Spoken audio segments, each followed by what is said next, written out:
Hind Kesari news channel आज आंदोलन के 90 दिन यहाँ पे टीकरी बॉर्डर पे शहीद आजम भगत सिंह के परिवार से हमारे बीच में प्रोफेसर साहब पहुँचे हैं। हमारे यहाँ मंच संचालक कमेटी के कैमरा इधर घुमाएंगे, नैन साहब जी हैं। युवा किसान जो हमारे प्रबंधन कमेटी देखते हैं विकास सिसर, और शामली से हमारे पन्नू ग्रुप के किसान नेता हमारे बीच में है। अपने प्रोफेसर अपने डीएस दलवीर सिंह जी हमारे साथ हैं।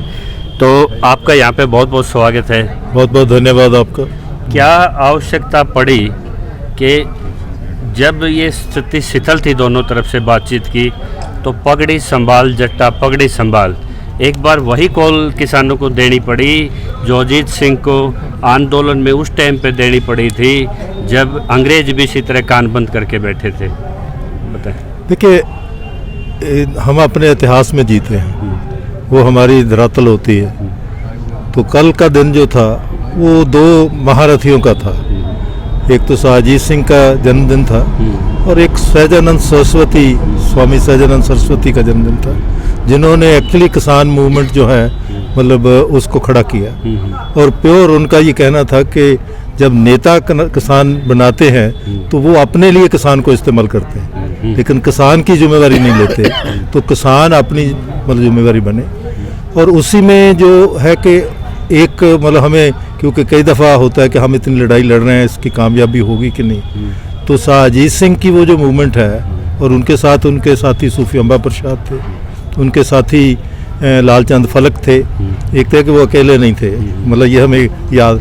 मतलब कैसे भगत सिंह एक वैचारिक क्रांति से नहीं, उससे पहले जो है किसान आंदोलन की भूमिका से निकले। उसमें भी है कि वो किसान आंदोलन तो रहा ही है। भगत सिंह भी उसकी बाद में बात करते हैं कि जेल में बैठे हुए भी वो कह रहे थे कि असल आज़ादी कैसे आएगी। तो उन्होंने एक प्रोग्राम दिया था जिसको लेके स्वामानंद सहजानंद सरस्वती और नेताजी सुभाष बाद में उसी प्रोग्राम को उन्होंने आगे बढ़ाया। वो बाद में बात करते हैं। तो पहला आपका जो है कि वो एक ऐसी लहर है, क्योंकि नहीं तो इनसे भी ज़्यादा वो मतलब जिद्दी लोग थे अंग्रेज़ जो थे। तो लेकिन उस मूवमेंट ने लोगों की जो एकता थी वो इतनी बड़ी बना दी कि उनको वो तीनों कानून वापस करने पड़े। और मेरे पास वो लेटर है जो उस वक़्त के कमांडर इन चीफ ने मतलब वायसराय को लिखा था। तो उसने कहा था कि किसानों के बच्चे जो हैं वो हमारी फ़ौज में हैं। मैंने खुद जाके तफ्तीश की है और उनमें भी एक रोष है। और अगर हम 1857 से तो बच गए थे, लेकिन 1907 से नहीं बच पाएंगे। यही हालात सेना में है। मतलब वो जो है वो मतलब एक आधार था, क्योंकि किसान सिर्फ पैदा ही नहीं करता, वो पूरी देश की रक्षा भी करता है। तो इसलिए मतलब ये अब इनको नहीं समझ लग रही, क्योंकि इनकी वफादारी कहीं और है। तो उसी पे मतलब जो अजीत सिंह का वो याद करना, तो पर एक उसकी याद और बहुत इंटरेस्टिंग जो मैंने कहा कि वो जब जीत के गए तो तिलक ने उनको ताज दिया। वो ताज अभी चंडीगढ़ में महफूज है। तो उसके जवाब में उन्होंने कहा कि जी वैसे तो मैं बड़ा सादा लड़का हूँ, तो मुझे तो ये नहीं चाहिए था कि इतने पैसे भी ख़राब नहीं करने चाहिए थे, किसी ज़रूरतमंद को देते। लेकिन कहते लेकिन आपका मैं रमज समझ गया हूँ कि आप हमें समझे, नौजवानों को, क्योंकि वो 26 साल के थे, कि हम नौजवानों को क्या समझाना चाहते हैं कि भी हम अपना सिर जो है वो कौम के लिए लगाएं। तो वो तो मैं पहले दे चुका हूँ कि मतलब जो पगड़ी और टोपी जो है वो दिमाग को ठंडा रखने के लिए होती है। ये जो हम मतलब वो आन की बात नहीं है, वो आपको मतलब मजबूत बना के, हाँ नहीं, वो है कि पूरे आप मौसम खराब में भी, तो वो कहते लेकिन जो हुक्का है उसकी भी टोपी होती है। तो वो ये बताती है कि उसमें आग जो है वो जलती रहनी चाहिए, लेकिन वो धधकनी नहीं चाहिए, बहुत बढ़नी नहीं चाहिए।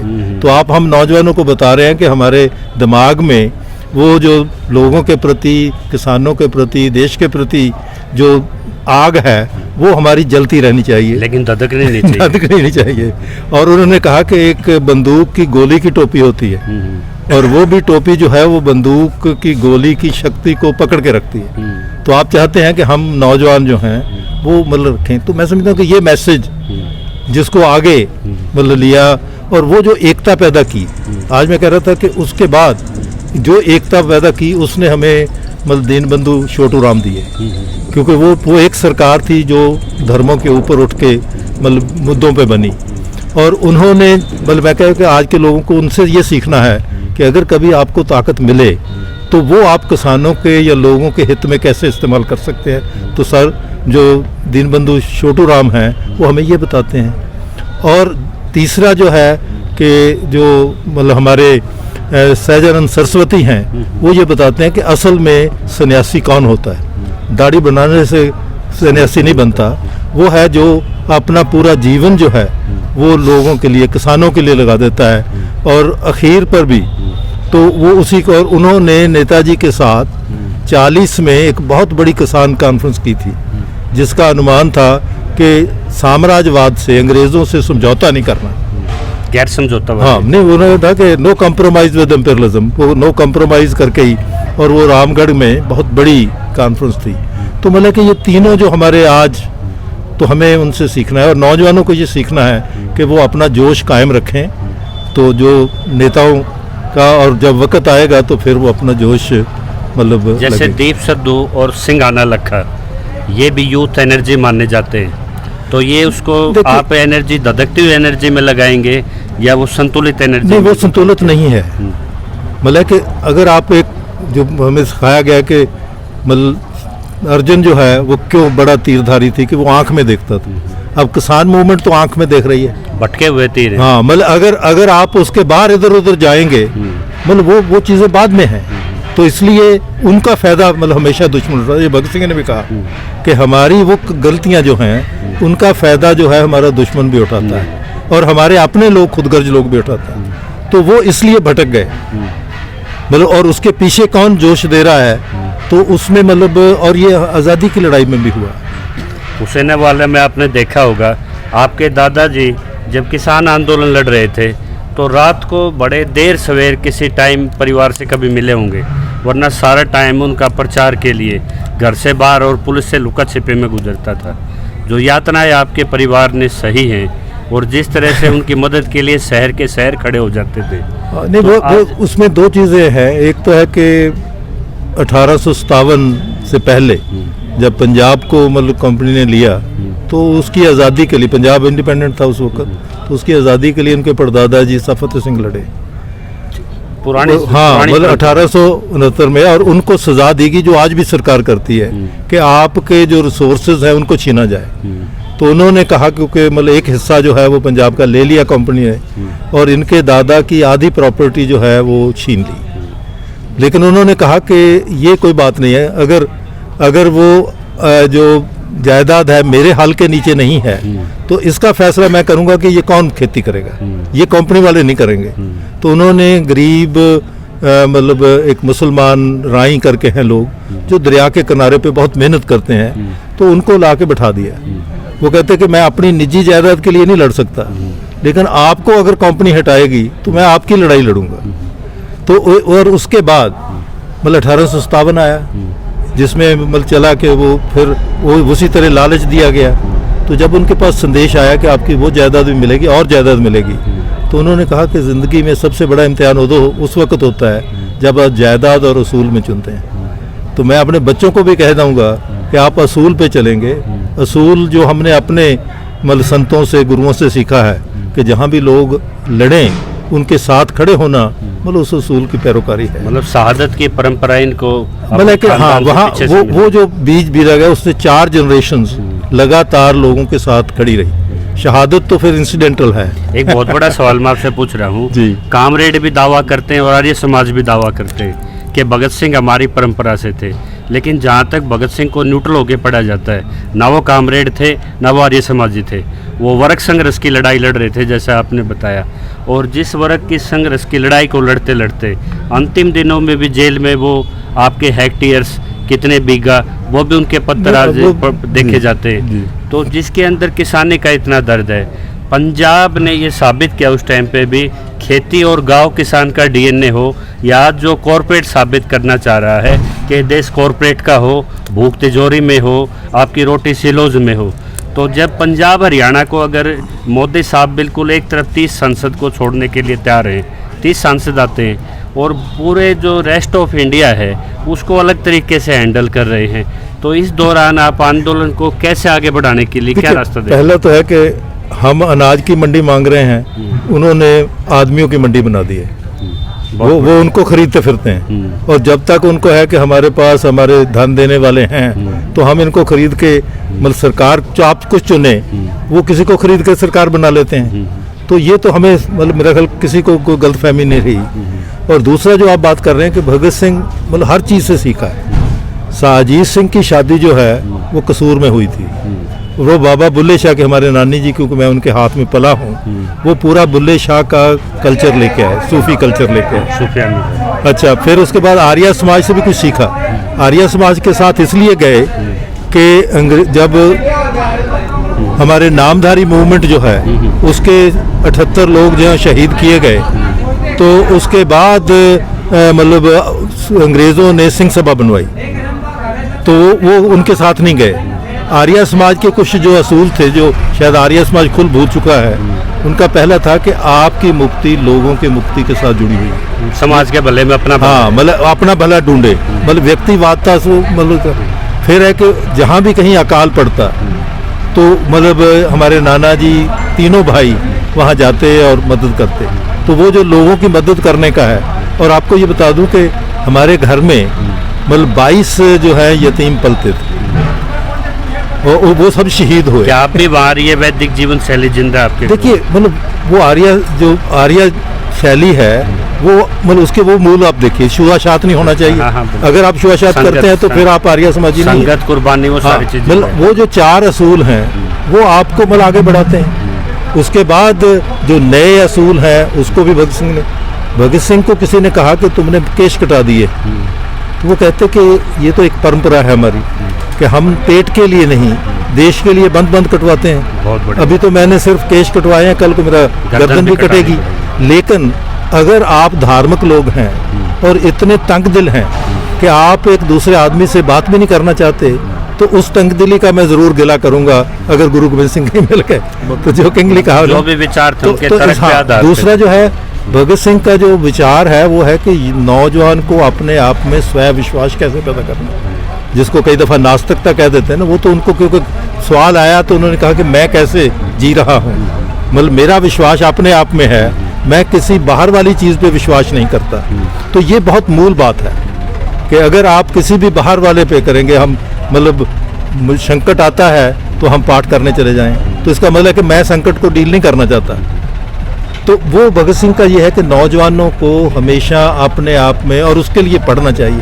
भगत सिंह ने 5 साल में 305 किताबें पढ़ी, और इसीलिए एक और बात जो है कि भगत सिंह को पकड़ नहीं सका, लेकिन वो खुद, जैसे आज किसान मूवमेंट का भी ये है कि किसान मूवमेंट ने घेरा है, तो वो खुद चल के अपने साथी बीके दत्त के साथ असेंबली में गए और उन्होंने कहा कि मैं आपको सुनाने आया हूँ अपने लोगों की बात, और वो क्योंकि आप वैसे तो सुनेंगे नहीं, इसलिए मुझे एक धुएं वाला धमाका भी करना पड़ेगा, और लेकिन मेरी बात आप सुनेंगे। और वो जो बात करने का हक है, और उस पर भी उन्होंने एक बहुत खूबसूरत बात कही थी। किसी ने पूछा कि क्यों, क्योंकि आप तो वापस नहीं आ सकते, उनके साथियों ने कहा। वो कहते मैं एक नारे पे ज़िंदगी लगा रहा हूँ, अगर ये नारा मेरे देश के लोग समझ गए तो मेरी ज़िंदगी का मुझे कीमत मिल गई। और वो नारा क्या था? साम्राज्यवाद मुर्दाबाद, इनकलाब जिंदाबाद। कि अगर लोगों की ज़िंदगी में इनकलाब आना है वो तभी आएगा अगर साम्राज्य शक्तियाँ जो हैं, और साम्राज्य कौन है? जो एक देश दूसरे देश को लूटता है। आज का उसका जो नया अवतार है वो कारपोरेटाइजेशन है। तो जब आप कारपोरेट के खिलाफ लड़ रहे हैं तो आप भगत सिंह का वो नारा समझ के मतलब उसको पूरा कर रहे हैं। आप जगह जगह घूम रहे हैं, हरियाणा के युवाओं पे भगत सिंह के विचार क्रांति का, या हरियाणा के युवा को कहाँ देख रहे हैं आप? देखिए, मुझे बहुत इंटरेस्टिंग हुआ कि हम इधर ही थे तो पुलिस वालों ने रात को पकड़ कर लिया, तो हमने कहा कि हम तो पंजाब से आए हैं, तो नहीं जी अभी तो ये जाना पड़ेगा। मैंने किसको कहते मैं तो भगत सिंह का भांजा हूँ, तो वो सारा नहीं अब मैं कहता बहुत उनको मानता हूँ, मैं उनके गांव जाना चाहता हूँ।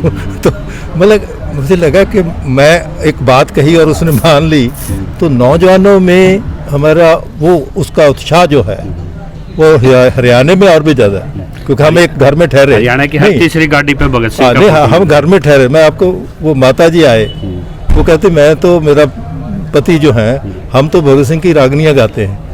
तो मतलब सही है। ये जो है, ये स्पिरिट, चरित्र को जीतते हाँ, हुए। मतलब कि वो जो भगत सिंह का प्योर चरित्र है उसको लेके मतलब, और वो हर जगह है। 56 साल के बाद अपने भाइयों के बीच में आप कैसी ऊर्जा महसूस कर रहे हैं, और हरियाणा को आंदोलन में और कैसे प्रभावी भूमिका दें, उसके लिए आपका क्या संदेश है? देखिए, मेरा सभी के लिए, मैं जो चिंता कर रहा हूँ कि मतलब हमें, जो पुराने बुजुर्ग कहते हैं कि अपने पाँव पक्के करिए। आप गांव को, अगर ये गांव की समस्या को नहीं एड्रेस करेंगे तो मतलब ये हमारा जो है, जीत के भी हम हारेंगे। और वो गांव की प्रॉब्लम क्या है? खेती बचाओ गाँव बचाओ। नहीं, खेती बचाना तो एक है, आप विद्या बचाएंगे, क्योंकि विद्या इन्होंने छीन ली है।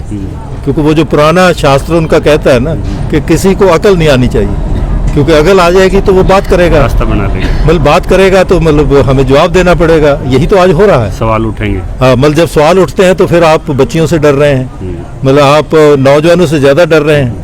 जिनको मतलब आपने हीरो बनाना है, उनको आप इनाम दे के छोड़ देते हैं ताकि वो लोगों में हीरो बने। ये बनाने का ब्रिटिश में, और आज क्योंकि हम जो दिन मना रहे हैं वो है कि ये जो सरकार लोगों पे अत्याचार कर रही है उसका है।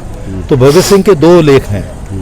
एक तो उन्होंने कहा कि ये जो कमीनी साजिशें पुलिस वाले करते हैं वो क्यों होती है, वो उस वक्त भी होती थी, आज भी है कि आपके किसानों पर ही मुकदमा बना दिया 307 का, जब वो पहुंचा भी कोई नहीं तो लगा दीजिए, क्योंकि और वो धारा लगा दीजिए। कल जज ने मतलब ठीक कहा बहुत अच्छे कमेंट कि आपकी जो असहमति मतलब, का हाँ, अभी आपकी मतलब अस्मिता को अगर है तो आप लड़कियों पे मतलब दोषारोप लगाएंगे। तो ये मतलब, और दूसरा उनका है कि ये साजिशें क्यों होती हैं, क्योंकि उस वक्त भी साजिशें बनाई जाती थी। वो कहते हैं कि जब लोगों के प्रश्न का जवाब सरकार नहीं दे पाती तो उनके पास एक ही जवाब होता है कि उसको साजिश बना दें। तो वो सारा मतलब, और जो आखिरी बात मैं समझता हूँ कि भगत सिंह 2 फरवरी को जो किसानों के लिए लिख रहे थे उसको याद करना बहुत ज़रूरी है। आज भी प्रेरणा देंगे हाँ, आंदोलन। नहीं, वो है कि वो एक्चुअली उस वक्त भी, जैसे आपने कहा कि भारत की आज़ादी का मूल किसान की आज़ादी थी, किसान को उसका हक मिलने की, क्योंकि उसी को छीना गया। अब वही वापस आ रहा है, इसीलिए हम वापस लड़ाई लड़ रहे हैं अपने मतलब इतिहास को लेकर। तो उन्होंने कहा कि हमने संपूर्ण आज़ादी 26 जनवरी 1930 को मता पास कर लिया। वो कहते मता पास हो गया, लेकिन इससे किसानों को क्या मिलेगा, इसके मेरे देश के लोगों को क्या मिलेगा यथार्थ पर। तो वो कहते कि उसके लिए मैं प्रोग्राम दे रहा हूँ। उस प्रोग्राम में पहला है कि खेती में अजारेदारी नहीं होनी चाहिए। पहले जगीरदारी जमींदारी थी, तो अब उन्होंने कहा कि वो खत्म करके मतलब अब कारपोरेटाइजेशन है।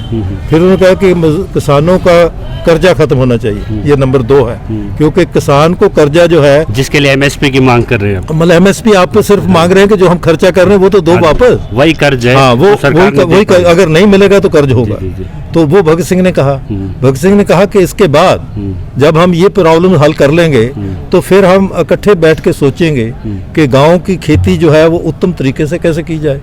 फिर उन्होंने कहा कि बच्चों को फ्री एजुकेशन होनी चाहिए। तो इसलिए मेरा जो है कि अगर हम आज मतलब अपने गांव को भी पक्का करें, और नौजवानों के लिए खास है कि वो यहाँ जोश दिखाने के बजाय वो गांव में जाके बच्चों को पढ़ाना ही शुरू कर दें, मतलब टाइम लगाएं और उनको समझाएं, तो आप एक नया भारत मतलब पैदा कर सकोगे। ये थे भगत सिंह के पूर्वज, जिन्होंने बताया हाथ में पिस्टल, टोपी और खाली बम विस्फोट से भगत सिंह को ना नापा जाए। उनकी वैचारिक क्रांति, उनके पीछे जो उनका विचारधारा, उसको पढ़े, इस आंदोलन में इम्प्लीमेंट करे, तो निश्चित तौर पे पूरे प्रदेश का और देश का किसान इस आंदोलन में शांतिपूर्वक उस कंट्रोल अग्नि की तरह एक ऊर्जा को अपने अंदर सजो के इस आंदोलन को दिशा देगा। इस चैनल को ज़्यादा